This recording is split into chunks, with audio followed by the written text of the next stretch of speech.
하지 마! 지금 뭐 하는 겁니까? 오늘도 저희 채널을 찾아주셔서 감사합니다.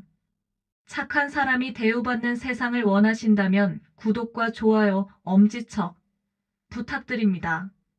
여러분의 구독은 영상을 만드는데 정말 큰 힘이 됩니다. 오늘도 마음 따뜻하고 건강한 하루 보내세요. 자, 이제 시작합니다. 끝까지 들으신다면 반전의 반전을 알 수 있습니다. 아이고, 이 화상아. 눈을 어디다 달고 다니는 거야, 대체. 쨍그랑 요란한 소리가 6인실 병동의 나른한 오후 정막을 깼습니다. 스테인리스 식판이 바닥에 나뒹굴고 붉은 김치 국물이 하얀 병원 바닥에 흥건하게 퍼져나갔죠. 오밀한 팀장의 날카로운 목소리가 좁은 병실 안을 찌르듯 울렸습니다. 주변 침대의 환자들이 놀란 토끼 눈을 하고 커튼 틈으로 고개를 내밀었습니다. 정혜주 씨는 화들짝 놀라 바닥에 주저앉았습니다. 죄송하다는 말을 연신 내뱉으며 떨리는 손으로 깨진 반찬 그릇 조각을 줍기 시작했지요. 깨끗하던 그녀의 간호복 바지 밑단에 붉은 국물이 튀어보기 싫은 얼룩이 졌지만 혜주 씨는 그런 걸 신경 쓸 겨를이 전혀 없어 보였습니다. 오 팀장은 허리에 손을 딱 얹고는 바닥을 기고 있는 혜주 씨를 한심하다는 듯 내려다보며 혀를 찼습니다. 이 소동의 원인 제공자인 침대 위 환자 박만출 어르신은 딴청을 피우고 계셨습니다. 며칠째 감지 하나 떡진 머리에 목 부분이 다 늘어난 낡아빠진 환자복 소매로 입가를 쓱 닦으며 창밖 먼 산만 바라보셨죠. 마치 남의 일인 양 태연하기 그지없는 모습이었습니다. 하지만 혜주 씨가 고개를 깊이 숙일 때마다 어르신의 눈길이 아주 잠깐씩 아주 매섭게 그녀의 정수리에 머물렀다는 걸 눈치챈 사람은 아무도 없었을 겁니다. 정 선생, 지금 나한테 시위해? 내가 VIP 병동 갈 준비하랬더니 가기 싫어서 일부러 이런 사고 치는 거야? 너? 오 팀장의 비아냥거리는 말에 혜주 씨가 고개를 세차게 저었습니다. 그녀의 이마에 식은땀이 송골송골 맺혔습니다. 아닙니다, 팀장님. 절대 그런 거 아니에요. 제가 잠시 부주의해서 박 어르신 식사 도와드리다가 손이 미끄러졌습니다. 정말 죄송합니다. 바로 치우겠습니다. 쳇, 가지가지 한다 진짜. 기본도 안 된 사람이 무슨 과장님 댁 며느리 자리를 넘봐. 주제를 알아야지, 주제를. 쯧. 주제라는 단어가 혜주 씨의 가슴에 비수처럼 꽂히는 듯 했습니다. 바닥을 닦던 그녀의 손동작이 순간 멈칫했지요. 입술이 파르르 떨렸지만 이내 꾹 다물었습니다. 여기서 울음을 터뜨리거나 대들면 오 팀장이 원하는 대로 되는 것임을 너무나 잘 알았기 때문일까요? 혜주 씨는 묵묵히 걸레를 가져와 국물로 얼룩진 바닥을 힘주어 닦았습니다. 그녀의 작은 등이 가늘게 떨리고 있었습니다. 그때였습니다.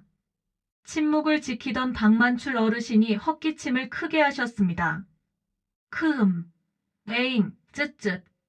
밥 좀 조용히 먹자는데 시끄러워 죽겠네. 거 팀장인가 뭔가 하는 양반, 목청 한번 대단하구먼. 밥맛 다 떨어지겠으리. 어르신의 퉁명스러운 한마디에 병실 안의 공기가 순식간에 얼어붙었습니다. 오 팀장의 얼굴이 불그락푸르락 변했죠. 감히 돈도 없고 보호자도 없는 6인실 기초수급자 환자가 하늘 같은 수간호사인 자신에게 대든다고 생각했을 겁니다. 오 팀장의 눈썹이 사납게 치켜 올라갔습니다. 뭐라고요? 할아버지, 지금 뭐라고 하셨어요? 귀도 먹었나? 시끄럽다고. 환자 안정을 취하게 해줘야지. 어디 시장 바닥처럼 와서 행패야, 행패가. 박 어르신은 지지 않고 오 팀장을 똑바로 쳐다보며 소리치셨습니다. 평소에는 힘없이 누워만 계시던 분이 어디서 그런 기운이 나셨는지 모를 일이었죠. 오 팀장은 기가 막힌다는 듯 헛웃음을 터뜨렸습니다. 하지만 더 이상 소란을 피웠다간 다른 환자들 보기에 좋지 않겠다고 판단했는지 어르신을 한번 흘겨보고는 돌아섰습니다. 물론 혜주 씨에게 나중에 따로 두고 보자는 살벌한 눈빛을 남기는 것도 잊지 않았지요. 폭풍 같은 시간이 지나고 오 팀장이 병실을 나갔습니다. 혜주 씨는 다 닦은 바닥을 뒤로하고 겨우 숨을 고르며 박 어르신 침대 옆으로 다가갔습니다. 그녀의 눈가가 붉게 물들어 있었지만 애써 밝은 미소를 지어 보였습니다. 어르신 많이 놀라셨죠? 죄송해요. 옷은 안 젖으셨어요? 식사 다 쏟아서 어떻게 다른 식사 얼른 다시 가져올게요. 조금만 기다리세요. 혜주 씨의 진심 어린 걱정에 박 어르신은 대답 대신 흥 하고 코웃음을 치며 획 돌아누우셨습니다. 등 돌린 어르신의 모습에 혜주 씨는 작게 한숨을 내쉬며 병실 밖으로 발걸음을 옮겼습니다. 하지만 그녀는 보지 못했습니다. 이불 밖으로 나온 어르신의 주먹 쥔 손이 부들부들 떨리고 있었다는 것을요. 낡고 해진 환자복 속에서 이 병원의 진짜 주인의 분노가 용암처럼 끓어오르고 있었던 것입니다. 해성병원의 점심시간은 늘 전쟁터 같습니다.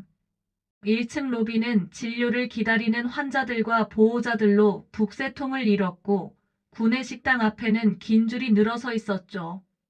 혜주 씨는 구석진 자리에서 겨우 식판을 앞에 두고 앉았습니다.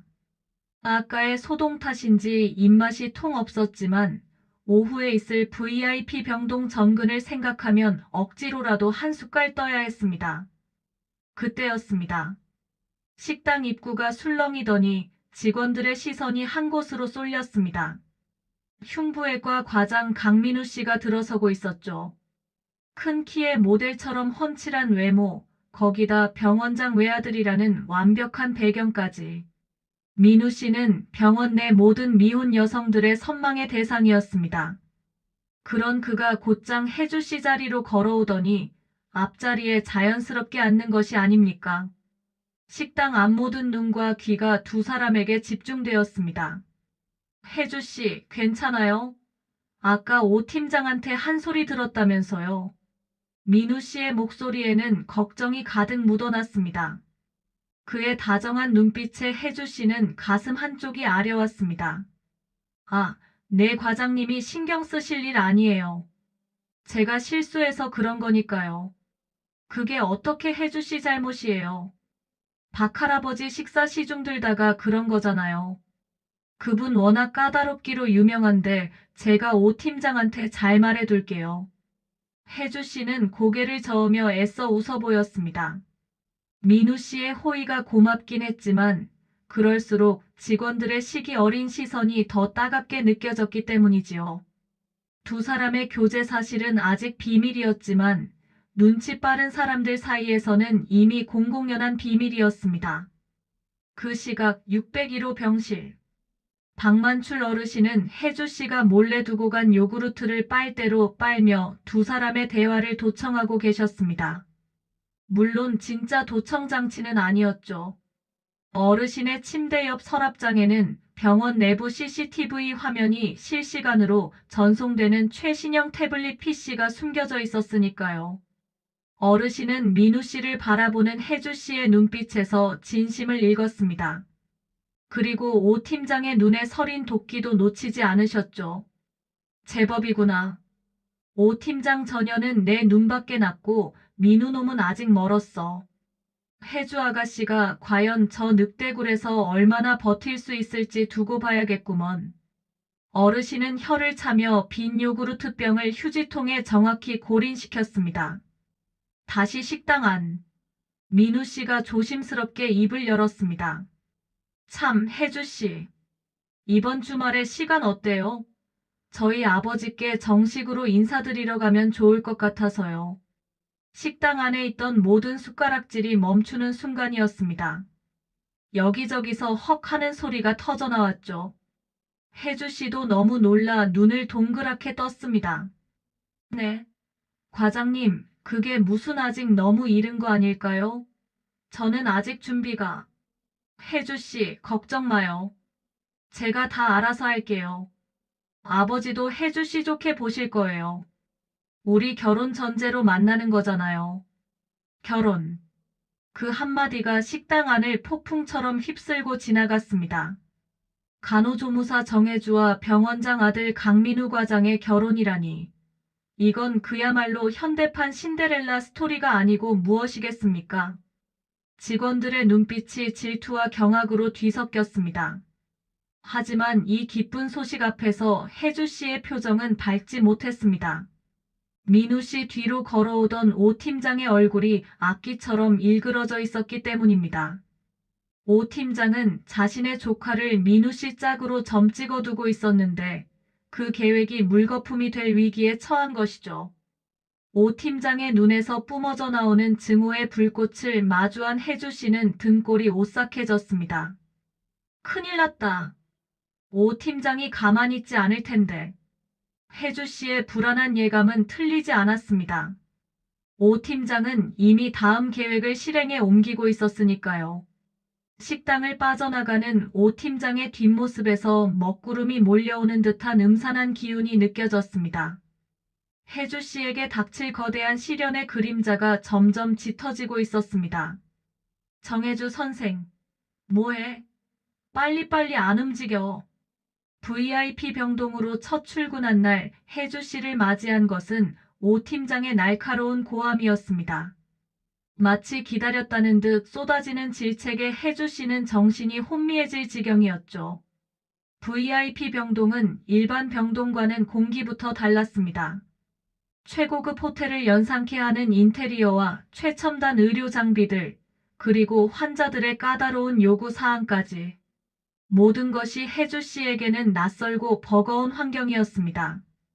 여기 VIP 환자분들, 일반 병동 환자들처럼 대하면 큰 코 다칠 줄 알아. 특히 502호 김 회장님 사모님, 까다롭기로 유명하신 분이니까 실수했다간 국물도 없을 줄 알아. 알겠어? 오 팀장은 혜주 씨에게 업무 인계를 하는 둥 마는 둥 협박이나 다름없는 경고를 쏟아냈습니다. 그리고는 산더미 같은 업무 리스트를 던져주고 획 돌아서 버렸죠. 혜주 씨는 한숨을 내쉴 틈도 없이 환자들 호출벨 소리에 맞춰 이리 뛰고 저리 뛰어야 했습니다. 아가씨, 여기 물이 너무 차갑잖아. 당장 미지근한 물로 바꿔와. 아니, 간호사가 돼서 혈관 하나 제대로 못 찾아. 지금 내 팔에 구멍 낼 작정이야. VIP 환자들의 불평과 짜증은 상상을 초월했습니다. 작은 실수 하나에도 불호령이 떨어졌고 혜주 씨는 연신 고개를 숙이며 사과해야만 했죠. 하지만 그녀를 가장 힘들게 하는 것은 환자들이 아니었습니다.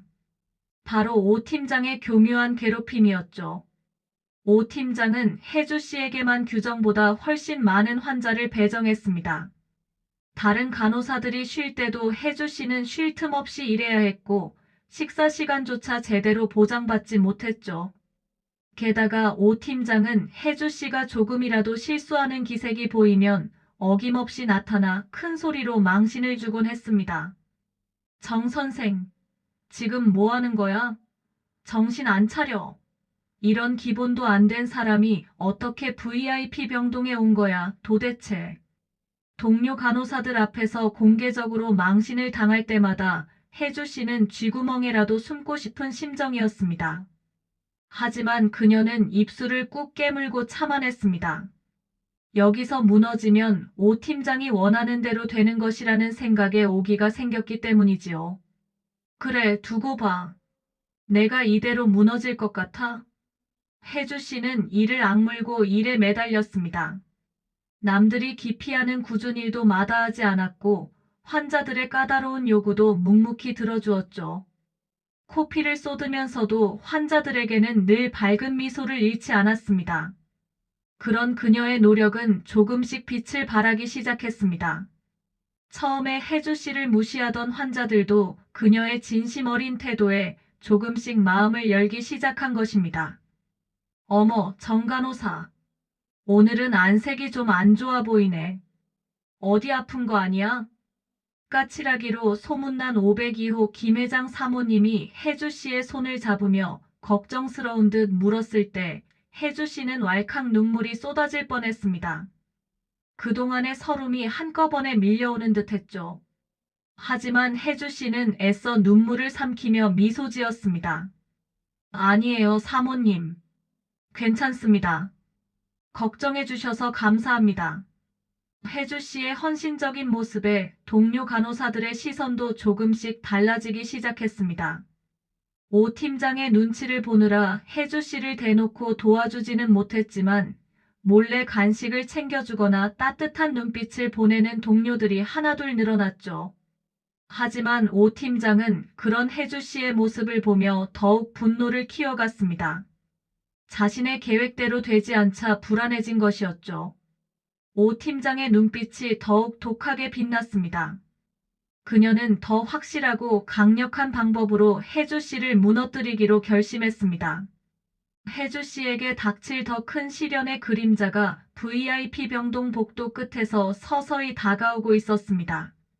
정 선생, 오늘 502호 사모님 목욕시켜드리고 505호 최 사장님 검사 예약 잡고 507호 박 의원님 약 타오고 그리고 502호 사모님께서 아드님 시계 좀 찾아달라고 하시더라. 지금 당장 가서 찾아봐. 오 팀장의 지시는 끝이 없었습니다. 혜주 씨는 숨 돌릴 틈도 없이 VIP 병동을 뛰어다녀야 했죠. 다른 간호사들은 혜주 씨가 불쌍하다는 듯 쳐다보면서도 오 팀장의 눈밖에 날까봐 선뜻 도와주지 못했습니다. 혜주 씨는 혼자서 그 많은 업무를 감당하느라 녹초가 되었습니다. 다리가 후들거리고 현기증이 났지만 혜주 씨는 쓰러질 수 없었습니다. 혜주 씨, 괜찮아? 얼굴이 너무 안 좋은데. 민우 씨가 걱정스러운 얼굴로 혜주 씨에게 다가왔습니다. 혜주 씨는 애써 괜찮은 척하며 미소 지었습니다. 네, 괜찮아요. 조금 피곤해서 그런 것 같아요. 오 팀장이 너무 심한 거 아니야? 내가 가서 한마디 해야겠어. 아니에요, 과장님. 제가 부족해서 그런 건데요, 뭐. 신경 쓰지 마세요. 혜주 씨는 민우 씨를 만류했습니다. 민우 씨가 나서면 오 팀장의 괴롭힘이 더 심해질 게 뻔했기 때문이지요. 민우 씨는 안타까운 듯 혜주 씨를 바라보다가 그녀의 손에 따뜻한 커피를 쥐어주며 말했습니다. 힘들면 언제든지 말해요. 내가 도울 수 있는 건 다 도와줄게요. 민우 씨의 따뜻한 위로에 혜주 씨는 힘을 얻었습니다. 하지만 오 팀장의 괴롭힘은 멈추지 않았습니다. 오 팀장은 혜주 씨에게 규정에도 없는 개인적인 심부름까지 시키기 시작했습니다. 정 선생, 내 차 세차 좀 하고 와. 그리고 우리 집 강아지 산책도 좀 시켜주고. 혜주 씨는 기가 막혔지만 오 팀장의 지시를 거역할 수 없었습니다. 혜주 씨는 땀을 뻘뻘 흘리며 오 팀장의 차를 세차하고 강아지를 산책시켰습니다. 다른 직원들이 볼 때마다 수치스러웠지만 혜주 씨는 꾹 참았습니다. 어느 날 밤 혜주 씨는 연속된 야간 당직 근무로 인해 코피를 쏟고 말았습니다. 현기증이 심해져 잠시 휴게실 의자에 앉아 쉬고 있는데 오 팀장이 들어왔습니다. 어머, 정 선생. 지금 뭐 하는 거야? 환자들은 기다리고 있는데 여기서 농땡이 피우고 있는 거야? 오 팀장의 목소리에는 비아냥거림이 가득했습니다. 혜주 씨는 서둘러 일어나며 코피를 닦았습니다. 죄송합니다, 팀장님. 잠시 어지러워서. 어지럽긴 뭐가 어지러워. 꾀병 부리는 거 아니야? 그렇게 몸이 약해서 어떻게 VIP 병동에서 일하겠다는 거야? 쯧쯧. 오 팀장은 혜주 씨를 한심하다는 듯 쳐다보며 혀를 찼습니다. 혜주 씨는 더 이상 참을 수가 없었습니다. 팀장님, 너무하신 거 아니에요? 제가 아무리 잘못했다고 해도 이렇게까지 하실 필요는 없잖아요. 혜주 씨의 말에 오 팀장의 눈이 휘둥그레졌습니다. 감히 자신에게 대든다는 사실에 분노가 치밀어 오른 것이죠. 뭐라고? 지금 나한테 대드는 거야? 너 내가 누군지 알아? 감히 어디서 버릇없이 구는 거야? 오 팀장은 혜주 씨의 뺨을 때릴 듯이 손을 치켜들었습니다. 혜주 씨는 눈을 질끈 감았습니다. 그때였습니다. 지금 뭐 하시는 겁니까? 민우 씨의 목소리가 들렸습니다. 혜주 씨는 눈을 뜨고 민우 씨를 바라보았습니다. 민우 씨는 화가 난 얼굴로 오 팀장을 노려보고 있었습니다. 오 팀장님, 지금 혜주 씨한테 무슨 짓을 하려고 하신 겁니까? 민우 씨의 등장에 오 팀장은 당황한 듯 손을 내렸습니다. 아니에요, 과장님. 저는 그냥 정 선생이 업무 태도가 불량해서 훈계 좀 하려고 했던 건데. 훈계요? 제가 보기엔 괴롭힘 같은데요. 앞으로 혜주 씨한테 함부로 대하지 마십시오. 만약 또 이런 일이 생기면 저도 가만히 있지 않겠습니다. 민우 씨의 단호한 경고에 오 팀장은 아무 말도 못하고 물러섰습니다. 민우 씨는 혜주 씨를 데리고 휴게실을 나왔습니다. 혜주 씨, 괜찮아요? 많이 놀랐죠? 네, 과장님 덕분에 괜찮아요. 감사합니다. 혜주 씨는 민우 씨 품에 안겨 참았던 눈물을 터뜨렸습니다. 민우 씨는 혜주 씨를 토닥이며 위로했습니다. 하지만 오 팀장은 쉽게 물러설 사람이 아니었습니다. 그녀는 민우 씨에게 모욕을 당한 것에 대해 복수심을 불태웠습니다. 오 팀장은 혜주 씨를 확실하게 매장시킬 계획을 세우기 시작했습니다. 혜주 씨에게 닥칠 더 큰 시련의 그림자가 서서히 다가오고 있었습니다. VIP 병동이 발칵 뒤집혔습니다. 502호 김 회장 사모님이 아들에게 줄 예물 시계가 사라졌다며 난리를 피운 것이죠.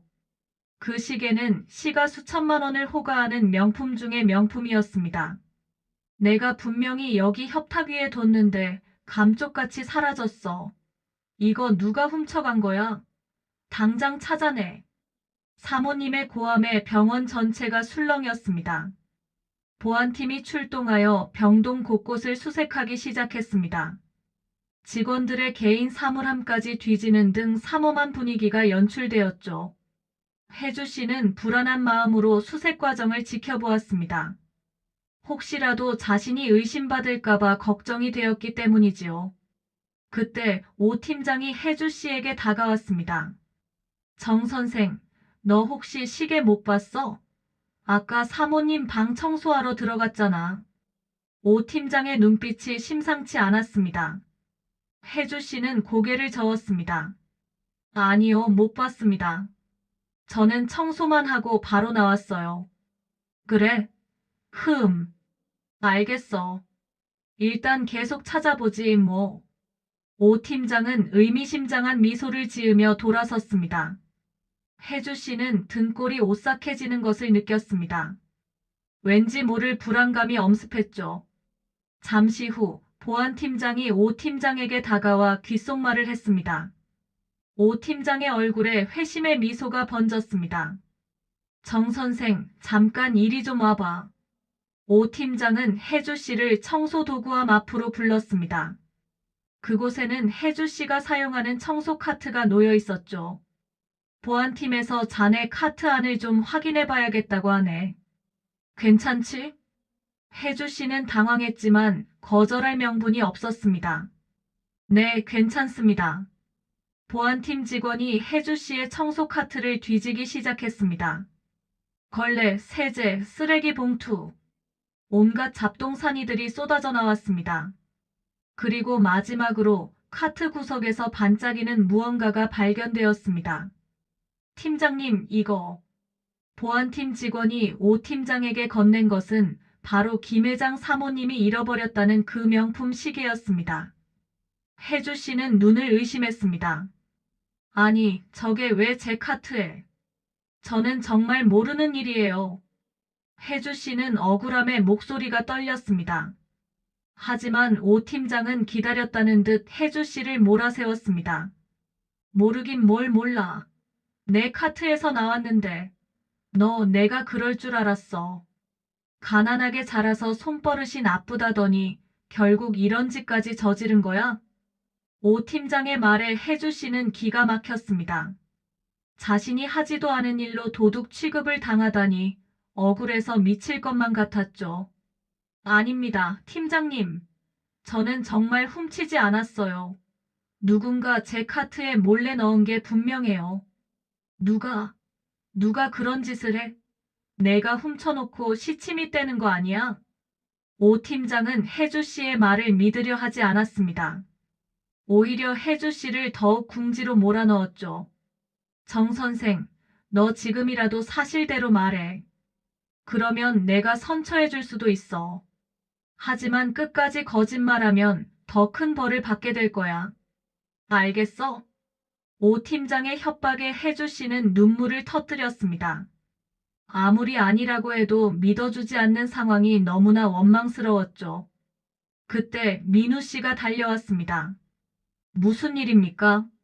민우 씨는 상황을 파악하고 혜주 씨를 감쌌습니다.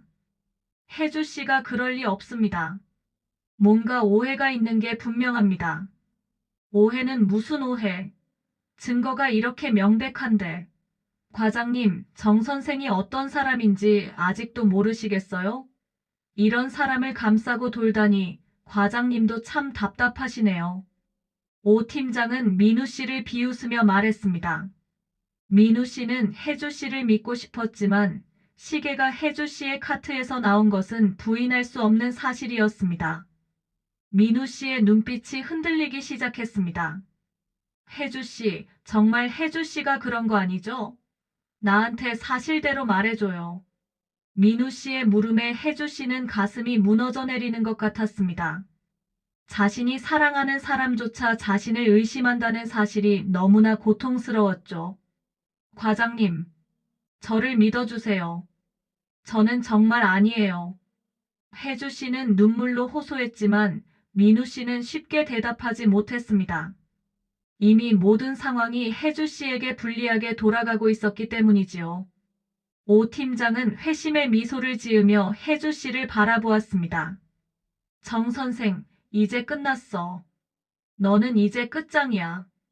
오 팀장의 말처럼 혜주 씨는 절체절명의 위기에 처했습니다. 도둑 누명을 쓰고 병원에서 쫓겨날 위기에 처한 혜주 씨. 과연 그녀는 이 위기를 어떻게 극복할 수 있을까요? VIP 병동 복도 끝 탕비실에서 은밀한 대화가 오가고 있었습니다. 오 팀장과 5년차 간호사 박 선생이 마주 보고 있었죠. 박 선생은 평소 혜주 씨를 눈엣 가시로 여기던 인물이었습니다. 자신보다 경력도 짧고 학벌도 낮은 혜주 씨가 민우 씨의 사랑을 독차지하는 것이 못마땅했기 때문이지요. 박 선생, 이번 일만 잘 처리하면 내년 수간호사 승진은 따놓은 당상이야. 알지? 오 팀장의 달콤한 제안에 박 선생의 눈이 번쩍 뜨였습니다. 수간호사 자리는 그녀가 오랫동안 꿈꿔왔던 자리였으니까요. 네, 팀장님. 제가 어떻게 하면 될까요? 간단해. 정 선생이 사모님 방에서 나올 때 주머니가 불룩했다거나 평소 명품을 좋아했다거나 뭐 그런 식으로 증언만 해주면 돼. 나머지는 내가 알아서 할 테니까. 오 팀장은 사악한 미소를 지으며 말했습니다. 박 선생은 잠시 망설였지만 승진의 유혹을 뿌리칠 수 없었습니다. 알겠습니다, 팀장님. 제가 확실하게 처리하겠습니다. 박 선생은 오 팀장의 사주를 받고 거짓 증언을 하기로 결심했습니다. 그녀는 혜주 씨를 몰락시키고 자신이 그 자리를 차지할 생각에 들떠 있었죠. 다음 날 감사팀 조사실에서 박 선생의 증언이 이어졌습니다. 네, 제가 봤어요. 정 선생이 사모님 방에서 나올 때 주머니가 불룩하더라고요. 평소에도 명품 시계 갖고 싶다고 노래를 불렀거든요. 아마 그때 훔친 게 아닐까요? 박 선생의 증언은 혜주 씨에게 치명타가 되었습니다. 감사팀 직원들은 혜주 씨를 더욱 의심하게 되었고 혜주 씨는 꼼짝없이 범인으로 몰리게 되었죠. 혜주 씨는 억울함에 가슴을 쳤습니다. 믿었던 동료에게 배신당했다는 사실이 너무나 고통스러웠습니다. 그녀는 박 선생을 찾아가 따졌습니다. 박 선생, 어떻게 나한테 그럴 수 있어? 우리가 얼마나 친하게 지냈는데 왜 거짓말을 하는 거야? 거짓말? 무슨 거짓말? 나는 내가 본 그대로 말했을 뿐이야. 내가 훔친 거 맞잖아. 왜 이제 와서 시치미를 떼는 거야? 박 선생은 오히려 혜주 씨를 몰아세웠습니다. 혜주 씨는 기가 막혀서 말문이 막혔습니다. 너 정말 무섭다. 어떻게 눈 하나 깜짝 안 하고 거짓말을 할 수가 있어? 무섭긴 뭐가 무서워. 내가 잘못한 거지. 왜 남의 물건에 손을 대서 이 사달을 만들어? 쯧쯧, 불쌍하다, 불쌍해. 박 선생은 혜주 씨를 비웃으며 돌아섰습니다. 혜주 씨는 망연자실하여 자리에 주저앉았습니다. 모든 것이 끝난 것만 같았죠. 한편 민우 씨는 혜주 씨의 결백을 밝히기 위해 백방으로 노력했습니다. 하지만 오 팀장의 철저한 계획 앞에서 민우 씨의 노력은 무용지물이었습니다. CCTV는 사각지대였고 증인은 거짓말을 하고 있었으니까요. 민우 씨는 점점 지쳐갔습니다. 혜주 씨, 미안해. 내가 능력이 부족해서 혜주 씨를 지켜주지 못했어. 민우 씨는 혜주 씨에게 사과했습니다. 혜주 씨는 고개를 저었습니다. 아니에요, 과장님. 과장님 잘못 아니에요. 제가 부족해서 그런 건데요, 뭐. 혜주 씨는 애써 민우 씨를 위로했습니다. 하지만 그녀의 마음은 이미 만신창이가 되어 있었죠. 사랑하는 사람에게 짐이 되고 싶지 않았기에 혜주 씨는 스스로 병원을 떠나기로 결심했습니다. 과장님, 저 이제 그만 병원 그만둘게요. 더 이상 과장님께 피해주고 싶지 않아요. 혜주 씨의 이별 통보에 민우 씨는 가슴이 무너져 내리는 것 같았습니다. 혜주 씨, 안 돼요. 가지 마요. 내가 어떻게든 해결해 볼게요. 제발 조금만 더 기다려줘요. 민우 씨는 혜주 씨를 붙잡았지만 혜주 씨는 이미 마음을 굳힌 상태였습니다. 죄송해요, 과장님. 저는 이미 결정했어요. 부디 건강하시고 좋은 분 만나서 행복하세요. 혜주 씨는 마지막 인사를 남기고 돌아섰습니다. 민우 씨는 멀어지는 혜주 씨의 뒷모습을 바라보며 하염없이 눈물을 흘렸습니다. 사랑하는 여자를 지키지 못했다는 자책감이 그를 괴롭혔죠. 혜주 씨는 병원을 나와 정처 없이 걸었습니다. 어디로 가야 할지, 무엇을 해야 할지 막막하기만 했습니다. 그녀의 눈에서 뜨거운 눈물이 쏟아져 내렸습니다. 이제 나는 어떻게 살아야 하지? 모든 것을 잃어버렸어. 혜주 씨는 절망의 늪에 빠져 허우적거렸습니다. 하지만 그녀는 알지 못했습니다. 아직 희망의 불씨가 완전히 꺼진 것은 아니라는 사실을요. 그녀를 지켜보는 누군가가 있다는 사실을요. 징계위원회가 열리는 날 아침, 병원 로비 게시판에 혜주 씨의 대기 발령 공고문이 붙었습니다. 직원들은 삼삼오오 모여 수군거렸습니다. 저 사람 결국 쫓겨나는구나. 쯧쯧, 불쌍하기도 하지. 불쌍하긴 뭐가 불쌍해. 도둑질하다 걸린 건데. 꼴 좋다, 꼴 좋아.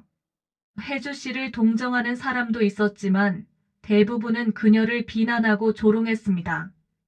혜주 씨는 고개를 숙인 채 빠른 걸음으로 로비를 빠져나갔습니다. 어디선가 오 팀장의 비웃음 소리가 들리는 것 같았죠. 혜주 씨는 병원 뒤편 벤치에 앉아 하염없이 울었습니다. 억울함과 분노, 그리고 절망감이 한꺼번에 밀려왔습니다. 아무리 아니라고 해도 믿어주지 않는 세상이 원망스러웠습니다. 사랑하는 사람마저 자신을 의심한다는 사실에 가슴이 찢어질 것 같았죠. 그때 누군가 혜주 씨의 어깨를 툭툭 쳤습니다. 고개를 들어보니 박만출 어르신이 서 있었습니다. 여전히 낡은 환자복 차림이었지만 어르신의 눈빛은 예전과 다르게 깊고 따뜻했습니다. 아이고, 칠칠맞게 여기서 울고 있네. 눈물 콧물 다 짜내고 아주 볼만하다. 어르신은 퉁명스럽게 말하며 혜주 씨 옆에 앉았습니다. 혜주 씨는 황급히 눈물을 닦으며 고개를 숙였습니다. 죄송해요, 어르신. 제가 좀. 죄송하긴 뭐가 죄송해. 잘못한 것도 없는데. 어르신의 말에 혜주 씨는 깜짝 놀라 고개를 들었습니다. 네. 그게 무슨, 내가 훔친 거 아니잖아. 내가 다 알아. 어르신은 확신에 찬 목소리로 말했습니다. 혜주 씨는 가슴이 벅차올랐습니다. 아무도 믿어주지 않던 자신의 결백을 알아주는 사람이 있다는 사실에 큰 위로를 받았죠. 어르신, 정말 감사합니다. 저를 믿어주셔서. 혜주 씨는 다시 눈물을 터뜨렸습니다. 이번에는 슬픔이 아니라 감동의 눈물이었죠. 어르신은 혜주 씨의 어깨를 토닥이며 말했습니다. 울지 마라. 내 잘못 아니다. 저 못된 년들이 꾸민 짓이지. 어르신은 오 팀장을 향해 분노를 드러냈습니다. 혜주 씨는 어르신의 말에 힘을 얻었습니다. 하지만 어르신, 저는 이제 어떻게 해야 할지 모르겠어요. 증거도 없고 증인도 거짓말을 하고 있고 저는 이제 끝났어요. 혜주 씨는 절망적인 상황을 토로했습니다. 어르신은 잠시 생각에 잠기더니 주머니에서 무언가를 꺼냈습니다. 그것은 바로 낡은 USB 메모리였습니다. 이거 받아라. 여기 내 결백을 밝혀줄 증거가 들어있다. 혜주 씨는 놀란 눈으로 USB 메모리를 받아들었습니다. 이게 뭐예요, 어르신? 내가 병원에 입원해 있는 동안 심심해서 CCTV 좀 돌려봤지. 그런데 재미있는 게 찍혔더구나. 어르신은 의미심장한 미소를 지었습니다. 혜주 씨는 가슴이 두근거렸습니다. 무슨 내용인데요? 나중에 확인해 보면 알 거야. 지금은 이걸 가지고 민우한테 가라. 그 녀석이 알아서 할 거다.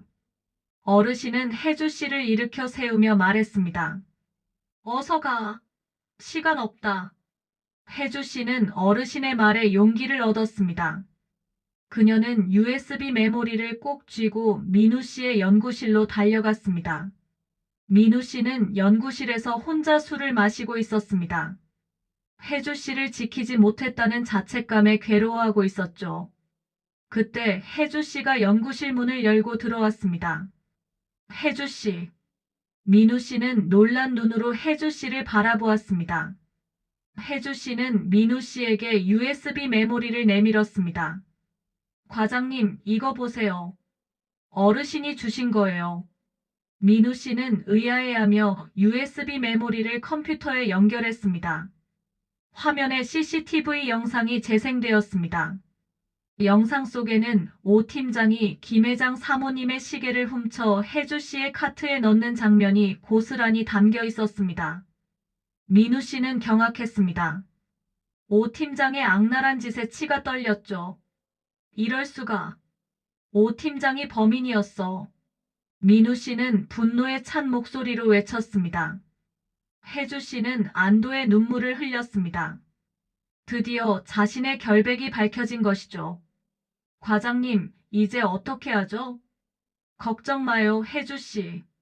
내가 다 알아서 할게요. 오 팀장, 절대로 용서하지 않을 겁니다. 민우 씨는 혜주 씨를 안아주며 다짐했습니다. 혜주 씨는 민우 씨의 품에 안겨 참았던 울음을 터뜨렸습니다. 민우 씨는 즉시 병원장에게 보고하고 징계위원회를 다시 열 것을 요구했습니다. 오 팀장은 자신의 범행이 발각되었다는 사실을 알고 당황했습니다. 아니에요, 원장님. 저는 억울합니다. 저 영상은 조작된 거예요. 오 팀장은 끝까지 발뺌했지만 증거는 너무나 명확했습니다. 병원장은 오 팀장을 파면하고 경찰에 고발했습니다. 박 선생 또한 위증죄로 처벌받게 되었죠. 혜주 씨는 누명을 벗고 병원에 복직했습니다. 동료들은 혜주 씨에게 사과하고 축하해 주었습니다. 민우 씨는 혜주 씨에게 다시 프러포즈했습니다. 혜주 씨, 미안해. 내가 혜주 씨를 믿지 못해서. 다시는 그런 일 없을 거야. 나랑 결혼해 줄래? 혜주 씨는 눈물을 글썽이며 고개를 끄덕였습니다. 네, 과장님. 좋아요. 두 사람은 서로를 끌어안고 행복한 미래를 약속했습니다. 이 모든 것을 지켜보던 박만출 어르신은 흐뭇한 미소를 지으며 병원을 떠났습니다. 그의 낡은 환자복 주머니에는 혜주 씨가 선물한 따뜻한 핫팩이 들어있었죠. 이런 괘씸한 것들. 박만출 어르신의 호통 소리가 601호 병실을 쩌렁쩌렁 울렸습니다. 어르신은 침대 옆 서랍장 깊숙한 곳에 숨겨두었던 구형 폴더폰을 꺼내 어딘가로 전화를 걸었습니다. 김비서, 나야. 당장 차 대기시켜. 수화기 너머로 당황한 기색이 역력한 목소리가 들려왔습니다. 이사장님? 갑자기 무슨 일이십니까? 아직 퇴원 날짜도 안 됐는데. 퇴원이 문제야, 지금. 내 병원이 썩어 문드러지고 있는데. 당장 이사회 소집해. 한 놈도 빠짐없이 다 불러 모아. 알겠어. 박 이사장의 불호령에 김 비서실장은 더 이상 토를 달지 못했습니다. 네, 알겠습니다. 이사장님, 지금 바로 준비하겠습니다. 전화를 끊은 박 이사장은 침대에서 일어나 낡은 환자복을 벗어 던졌습니다. 그리고 서랍장 맨 아래 칸에서 그동안 숨겨두었던 고급 맞춤 정장을 꺼내 입었습니다. 거울 앞에 선 그의 모습은 더 이상 초라한 독거노인이 아니었습니다. 카리스마 넘치는 해성의료재단의 이사장, 박만출 그 자체였죠. 박 이사장은 지팡이 대신 금장 손잡이가 달린 고급 단장을 집어들었습니다. 그의 눈빛이 매섭게 빛났습니다. 내 며느리 눈에 눈물 나게 한 놈들, 내 오늘 아주 끝장을 내주마. 박 이사장은 병실 문을 박차고 나갔습니다. 복도를 지나던 간호사들이 놀란 눈으로 그를 쳐다보았습니다. 어머, 저 할아버지. 601호 박만출 환자 아니야? 오시. 그러게. 완전 딴 사람 같네. 무슨 일이지? 간호사들의 수군거림을 뒤로하고 박 이사장은 엘리베이터를 타고 이사장실이 있는 최상층으로 향했습니다. 한편 병원 대강당에서는 혜주 씨의 징계위원회가 열리고 있었습니다. 오 팀장은 혜주 씨를 파면시키기 위해 열변을 토하고 있었죠. 존경하는 위원장님, 그리고 위원님 여러분. 정혜주 간호사는 환자의 귀중품을 훔치는 파렴치한 범죄를 저질렀습니다. 이는 우리 병원의 명예를 심각하게 훼손하는 행위입니다. 따라서 정혜주 간호사를 즉각 파면하고 법적 책임을 물어야 한다고 생각합니다. 오 팀장의 주장에 징계위원들은 고개를 끄덕였습니다. 혜주 씨는 고개를 숙인 채 아무 말도 하지 못했습니다. 그때 강당 문이 벌컥 열리더니 박 이사장이 수행 비서들을 대동하고 나타났습니다. 누가 감히 내 며느리를 도둑 취급해. 박 이사장의 등장에 강당 안은 순식간에 아수라장이 되었습니다. 징계위원들은 자리에서 벌떡 일어나 박 이사장에게 인사를 했습니다. 이사장님, 여기는 어떻게? 오 팀장은 얼굴이 하얗게 질려 부들부들 떨었습니다. 자신이 그토록 무시하고 괴롭혔던 601호 환자가 바로 병원 이사장이었다니. 상상조차 하지 못한 반전에 오 팀장은 다리가 풀려 주저앉고 말았습니다. 박 이사장은 단상으로 올라가 오 팀장을 노려보았습니다. 내 인연.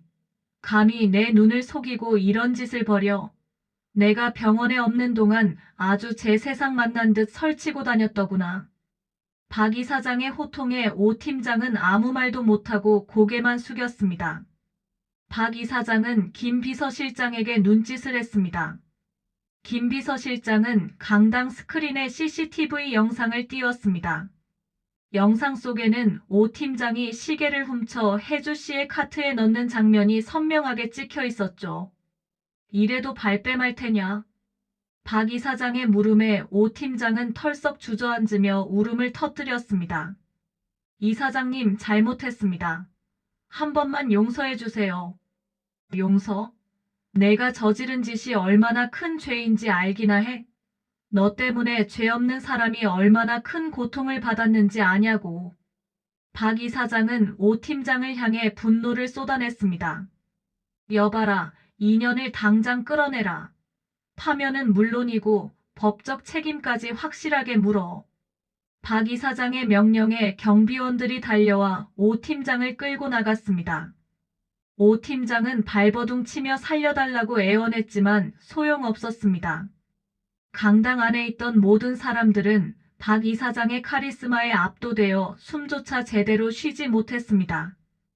박 이사장은 혜주 씨에게 다가가 따뜻하게 안아주었습니다. 아가, 그동안 맘고생 많았지? 미안하다. 내가 너무 늦게 와서. 아버님. 혜주 씨는 박 이사장의 품에 안겨 참았던 눈물을 터뜨렸습니다. 이제 다 끝났다. 걱정하지 마라.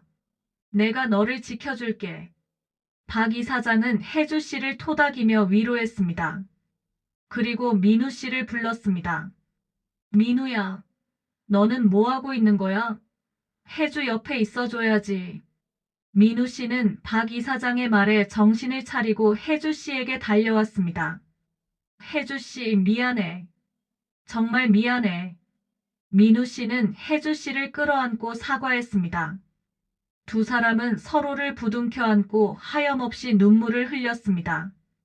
이 모든 과정을 지켜보던 병원 직원들은 박 이사장의 반전에 놀라움을 금치 못했습니다. 그리고 혜주 씨의 억울함이 풀린 것에 안도하며 박수를 보냈습니다. 박 이사장은 혜주 씨와 민우 씨를 데리고 강당을 나섰습니다. 세 사람의 뒷모습은 그 어느 때보다 든든하고 행복해 보였습니다. 누가 감히 내 며느리를 도둑 취급해. 박 이사장의 호통 소리가 강당 안에 쩌렁쩌렁 울렸습니다.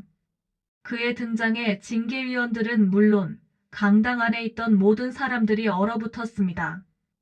혜주 씨는 눈을 의심했습니다. 낡은 환자복 대신 고급 정장을 차려입은 박 어르신의 모습은 낯설면서도 위엄이 넘쳤죠.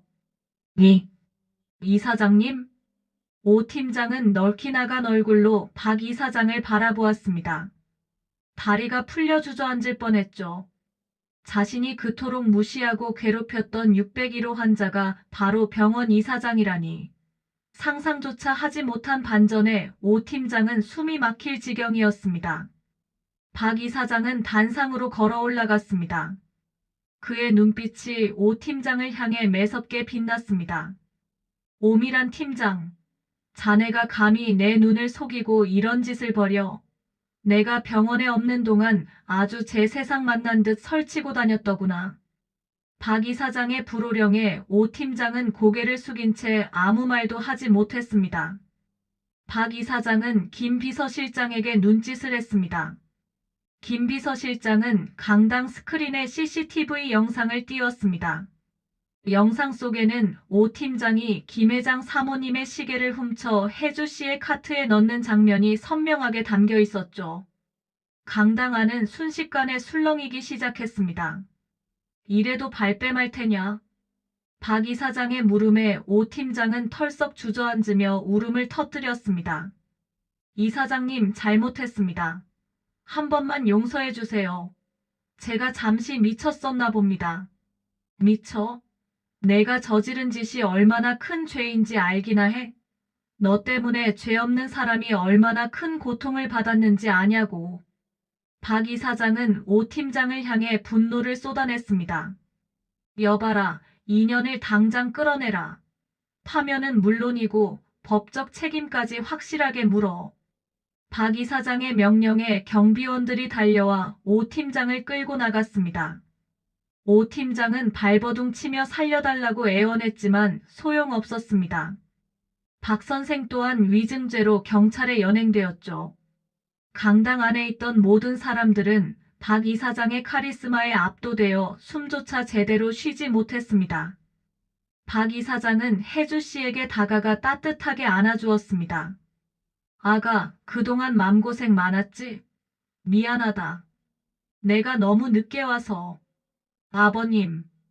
혜주 씨는 박 이사장의 품에 안겨 참았던 눈물을 터뜨렸습니다. 억울함과 서름 그리고 안도감이 한꺼번에 밀려왔죠. 이제 다 끝났다.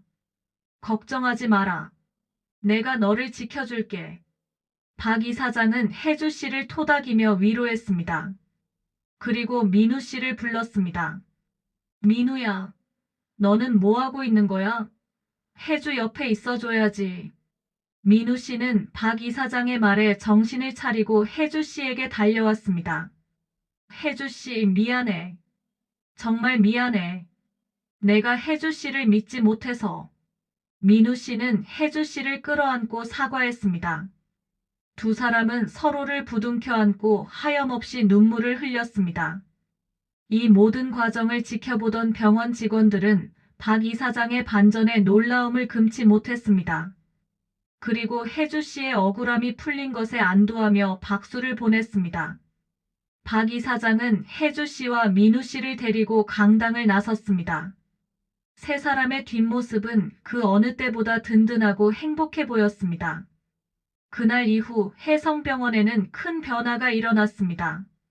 오 팀장의 비리가 낱낱이 밝혀지면서 병원 내 부조리가 척결되었고 직원들은 서로를 존중하고 배려하는 분위기 속에서 일하게 되었죠. 박 이사장은 초심으로 돌아가 병원을 운영하겠다고 다짐했습니다.